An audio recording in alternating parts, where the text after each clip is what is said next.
More than 1 million New Mexicans are registered to vote in the general election taking place on November 4th. And one of the offices in which they will choose an official is the Secretary of State. I'm Julianne Grimm, editor of the Santa Fe Reporter, and this is Maggie Toulouse-Oliver, who is the Bernalillo County Clerk. So welcome, Maggie. Thanks, Julie. Thanks for being with us today. Thank you. Maggie is challenging the incumbent Secretary of State, Republican Diana Duran. She's running for re-election. And Maggie, we invited Secretary Duran to appear with you in this interview, but she didn't take us up on our offer. So what do you see as the big difference between, how you want to serve in the Secretary of State's office and, what we've seen from the Duran administration? Well, I think, what's interesting about this race for Secretary of State is I think voters of New Mexico have a really stark difference to choose from between Secretary Duran and me. I approach my work in the county clerk's office in Bernalillo County in terms of being really focused on protecting the right to vote and expanding the right to vote for all eligible citizens in the county. I believe in democracy, and I believe that our democracy is at its best when a wide variety of the electorate is able to participate, when we have wide participation among voters. I think that our government will look more like us and be more responsive to our will and our wishes as a people when we are participating at the polls. And so I believe it's my job as county clerk, and it will be my job as Secretary of State, to expand and provide opportunities for voters to participate. And that includes giving them information about where, when, and how to cast a ballot. It includes making voting easy and accessible, making voter registration a simple process, and really removing all the barriers possible so that voters can participate.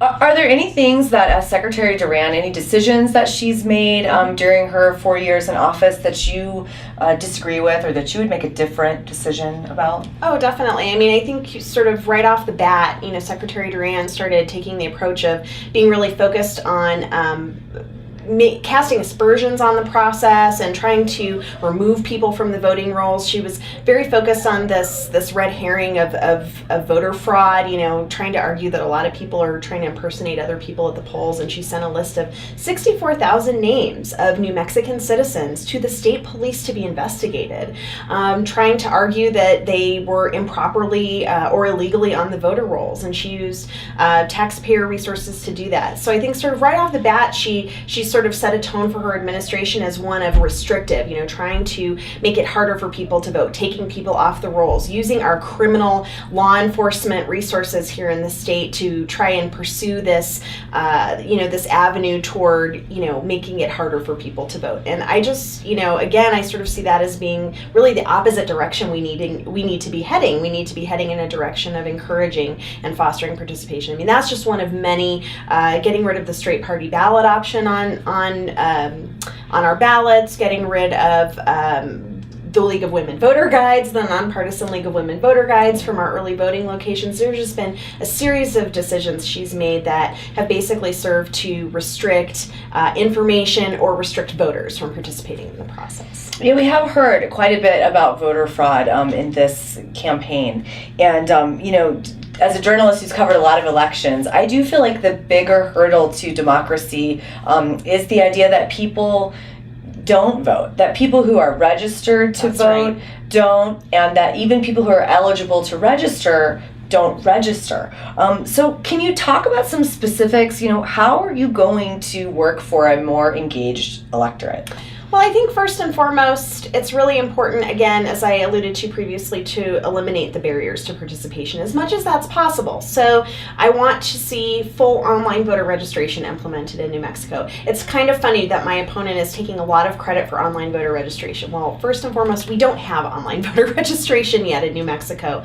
And to the extent that we do have it on the books, it's supposed to take effect next summer, and it's only supposed to allow people who are already registered to be able to update their registration. We need full online voter registration. 20 other states have this. And in states like California that implemented it for the first time in 2012, we saw an 8% increase among voters who registered that way as compared to the rest of the electorate. So we know that when people go, oh, here's an easy way for me to register to vote so that I can participate and give my voice, contribute my voice to our democracy, it's really encouraging to them. So when we reduce those barriers, when we make it simpler and easier, and when the voter has a positive experience interacting with the government in that process, they are more likely to become engaged, and then more likely to vote, and then more likely to become habitual voters, which is of course what we want to develop throughout our culture and our society. So that's just one of the ways. But I think, anything that we can do to, again, expand, bring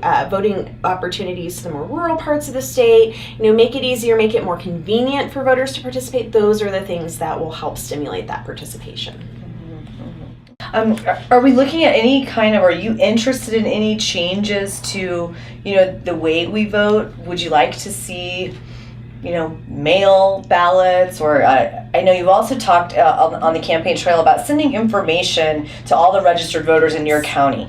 Is that something we would see from you going to all statewide voters if you got into the Secretary of State's office? So, interestingly, my opponent, one of the first things that she did in office was she lobbied to get rid of a state law that actually required her to send a mailing to every registered voter in the state prior to the general election. And I just thought that was a travesty. I mean, there are so many things going on in our daily lives that sometimes it's hard for voters to have the information that they need or know where they're supposed to get the information that they need. We have a decentralized system of voting in New Mexico, as it is in most states. County clerks run elections, and so it looks a little bit different and feels a little bit different in each county.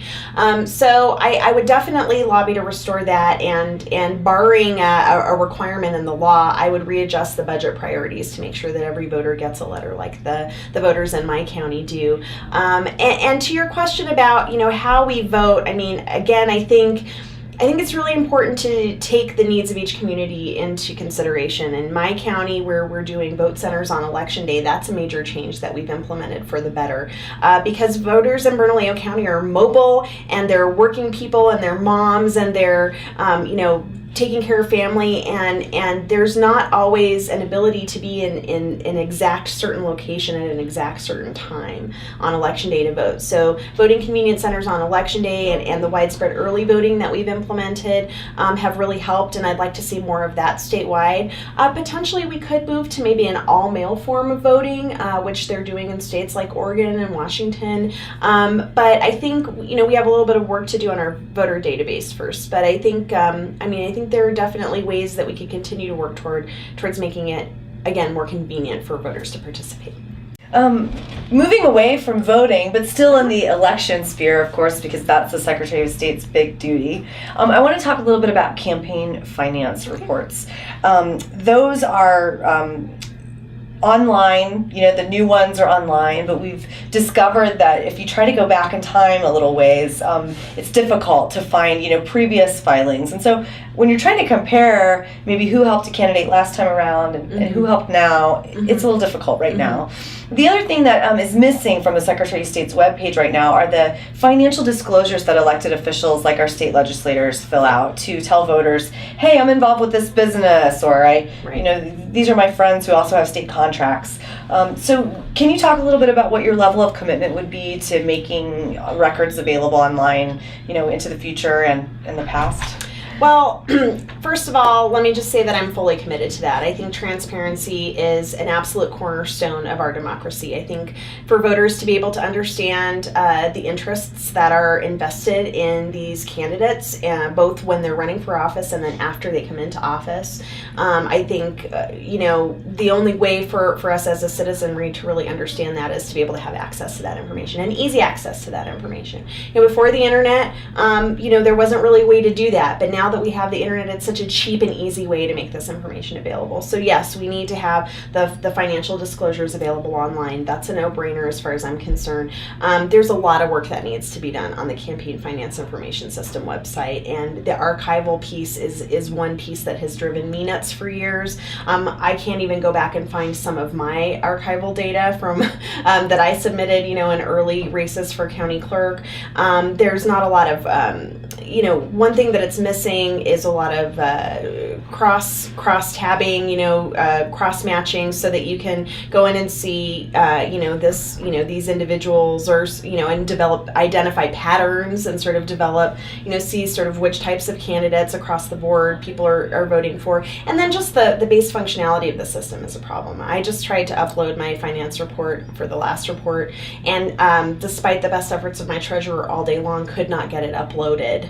And so it was actually after the deadline when my report was finally uploaded, even though my treasurer and the Secretary of State. So there's basic functionality, and then there's a lot more transparency work that needs to be done on that site. And I'm very open to hearing from the people that use that site, so journalists and good government folks, anybody who's needing that information. What do they need in order to be able to do their work more effectively? We want to make the site able to do that.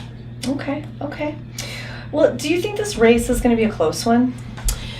It is, unfortunately. And I think it's a factor of two things. I think first and foremost, I am running against an incumbent, and like it or not, incumbency has an advantage to it. I mean, Diana Duran has been the Secretary of State for the last 4 years, and she's been able to utilize that office as a bully pulpit and develop name identification around the state. She's run a statewide campaign before, whereas this is my first statewide campaign that I've ever run.